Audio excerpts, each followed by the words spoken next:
Halo, Assalamualaikum warahmatullahi wabarakatuh. Selamat datang di channel YouTube Serba Serbi CPNS. Jangan lupa like, share, dan subscribe ya teman-teman. Terima kasih. Hai teman-teman, pada video kali ini kita akan membahas contoh prediksi soal beserta pembahasannya, yaitu tentang Pancasila, sesuai kisi-kisi BKN dan sesuai dengan FR CPNS tahun 2021, bagian ketiga.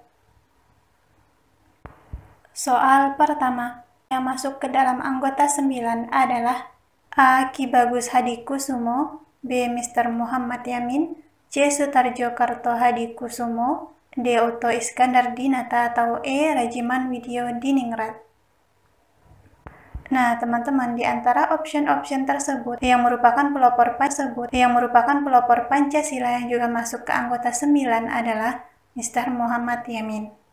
Nah, Panitia 9 adalah salah satu panitia kecil yang dibentuk selama sidang BPUPKI yang beranggotakan Insinyur Soekarno sebagai ketua, kemudian Muhammad Hatta, Muhammad Yamin, Ahmad Subarjo, Kiai Haji Wahid Hashim, Kiai Haji Kahar Muzakir, Haji Agus Salim, dan Abi Kusno Cokro Suroso. Kita lanjut ke soal nomor 2 ya teman-teman. Dalam sidang BPUPKI dibentuk beberapa panitia, salah satunya adalah Panitia Hukum Dasar. Apakah tujuan pembentukan panitia tersebut? A. Membahas masalah keuangan negara, B. Membahas masalah ekonomi negara, C. Membahas masalah hubungan Indonesia dengan Jepang, D. Membahas perumusan Undang-Undang Dasar 1945, atau E. Membahas perumusan. Panitia Hukum Dasar bertujuan untuk membahas perumusan Undang-Undang Dasar 1945. Pada rapat BPUPKI 29 Mei hingga 1 Juni 1945, dengan agenda penyusunan rancangan Undang-Undang Dasar, dia perancang Undang-Undang Dasar. Jadi yang betul adalah option D. Lanjut soal nomor 3. Pancasila sebagai ideologi terbuka memiliki makna A. Nilai-nilai dan cita-cita dihasilkan dari pemikiran individu atau kelompok yang berkuasa dan masyarakatnya berkorban demi ideologinya. B. Menolak reformasi. C. Masyarakat harus taat kepada ideologi penguasa. D. Menghargai pluralitas sehingga diterima oleh seluruh masyarakat dari berbagai latar belakang, atau E. Totaliter. Jawaban benar yaitu option D. Menghargai pluralitas sehingga diterima oleh seluruh masyarakat dari berbagai latar belakang. Berikut penjelasannya. Nah, teman-teman, Pancasila sebagai ideologi terbuka memiliki sejumlah ciri-ciri yang dijabarkan sebagai berikut. Pancasila mempunyai pandangan hidup, tujuan, dan cita-cita masyarakat Indonesia yang berasal dari kepribadian masyarakat Indonesia. Kemudian Pancasila mempunyai tekad dalam mengembangkan kreativitas dan dinamis untuk mencapai tujuan nasional. Terjadi atas dasar keinginan bangsa atau masyarakat Indonesia, paksaan dari sekelompok orang. Kemudian pengalaman sejarah bangsa Indonesia dapat menginspirasi masyarakat untuk bertanggung jawab sesuai nilai-nilai Pancasila dan menghargai pluralitas sehingga diterima oleh seluruh masyarakat dari berbagai latar belakang. Soal nomor 4. Rumusan Pancasila yang resmi terdapat dalam A. Pidato Bung Karno, B. Proklamasi 17 Agustus 1945, C. Pembukaan Undang-Undang Dasar 1945, D. Piagam Jakarta, atau E. Sidang BPUPKI. Udah tahu jawabannya ya teman-teman? Yang betul C. Pembukaan Undang-Undang Dasar 1945, yaitu tepatnya pada alinea keempat. Lanjut ya ke soal nomor 5. Bangsa Indonesia merasa dirinya sebagai bagian dari seluruh umat manusia, maka dikembangkanlah sikap saling menghormati dan bekerja sama dengan bangsa lain. Hal ini merupakan penjabaran sila ke A. Sila ke-1, B. Sila ke-2, C. Sila ke-3, D. Sila ke-4, atau E. Sila ke-5. Ini ada pada poin-poin dalam Pancasila ya teman-teman. Jawaban yang benar untuk soal nomor 5 yaitu Option B, sila kedua. Butir-butir pengamalan Pancasila yaitu sila kedua ini memiliki 10 butir pengamalan teman-teman, yaitu 1. Mengakui dan memperlakukan manusia sesuai dengan harkat dan martabatnya sebagai makhluk Tuhan Yang Maha Esa.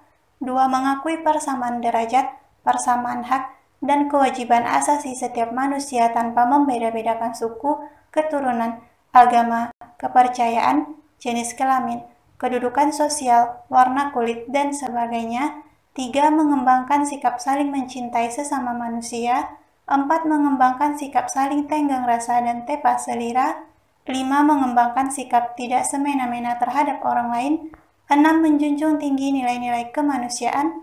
7. Gemar melakukan kegiatan kemanusiaan. Berani membela kebenaran dan keadilan. 9. Bangsa Indonesia merasa dirinya sebagai bagian dari seluruh umat manusia. 10. Mengembangkan sikap hormat menghormati dan bekerja sama dengan bangsa lain. Nah teman-teman, untuk butir-butir Pancasila, di video aku sebelumnya ya, di link berikut. Nah, di sana ada dijelaskan mengenai 45 butir Pancasila dan contoh dalam perilaku sehari-hari. Silakan ditonton ya teman-teman. Kita lanjut ke soal nomor 6. Anggota PPKI paling banyak berasal dari kaum A. Pemuda, B. Islam, C. Bangsawan, D. Terpelajar, atau E. Adat. Pasti udah tahu ya teman-teman, anggota PPKI itu paling banyak berasal dari kaum terpelajar. Jadi yang betul adalah option D. Anggota PPKI terdiri dari bangsawan, kaum Islam, kaum adat, dan mayoritas anggota PPKI itu diwakilkan oleh kaum terpelajar. Soal nomor 7. Apa peran Soekarno dalam sidang BPUPKI? A. Menjadi perumus dasar negara, B. Menjadi ketua BPUPKI, C. Menjadi bapak proklamator dasar negara, D. Menjadi penengah antara Jepang dan Indonesia, atau E. Menjadi pelopor kemerdekaan Republik Indonesia. Peran Soekarno dalam sidang BPUPKI adalah menjadi perumus dasar negara. Nah teman-teman, Soekarno dalam sidang BPUPKI memiliki beberapa peranan. Di antaranya yaitu aktif menjadi anggota BPUPKI, menjadi ketua panitia perancang Undang-Undang Dasar pada sidang kedua, menjadi salah satu pengusul dalam rumusan dasar negara, ketua panitia kecil negara, ketua panitia kecil untuk menampung berbagai aspirasi anggota BPUPKI, dan merupakan anggota panitia 9 yang pada akhirnya menghasilkan Piagam Jakarta. Kita lanjut ke soal nomor 8. Bagaimana hubungan antara sila pertama dengan kebinekaan?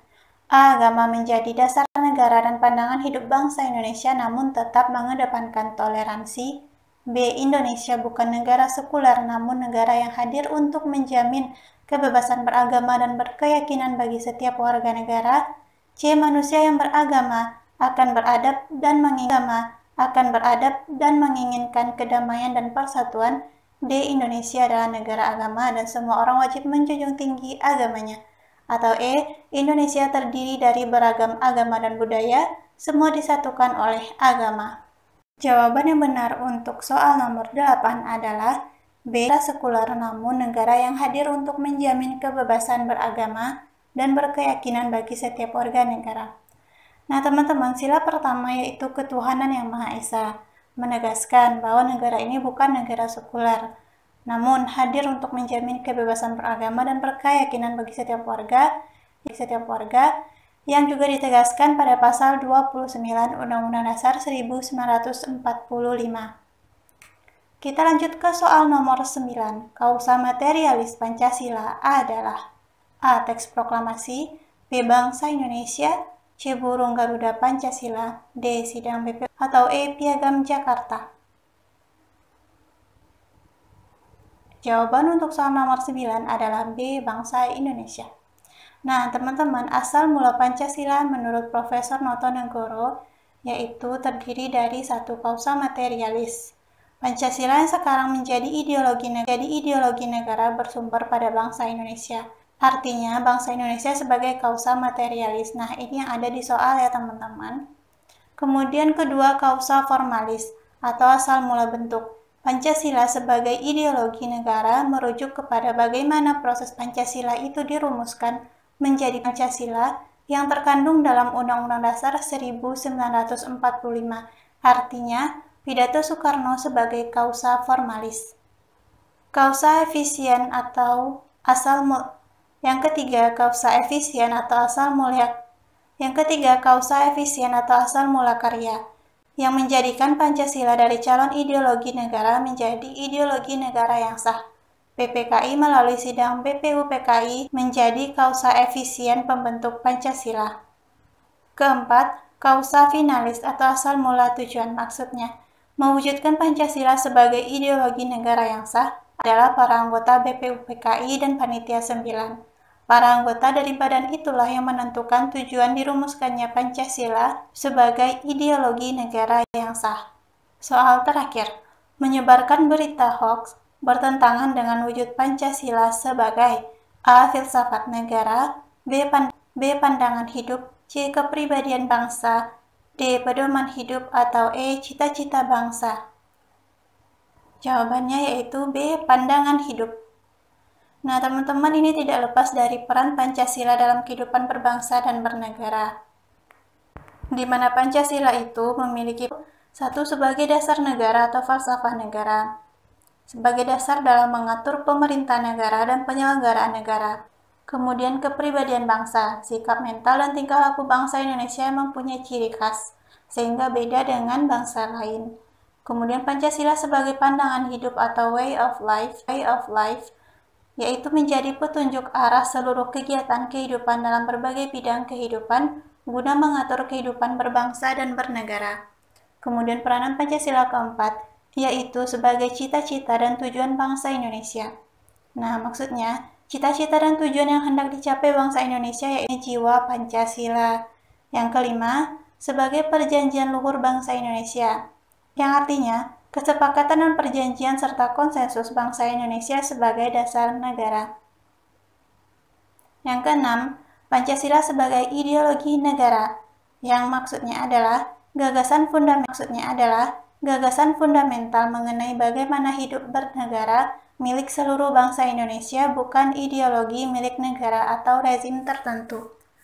7. Pancasila sebagai sumber dari segala sumber hukum.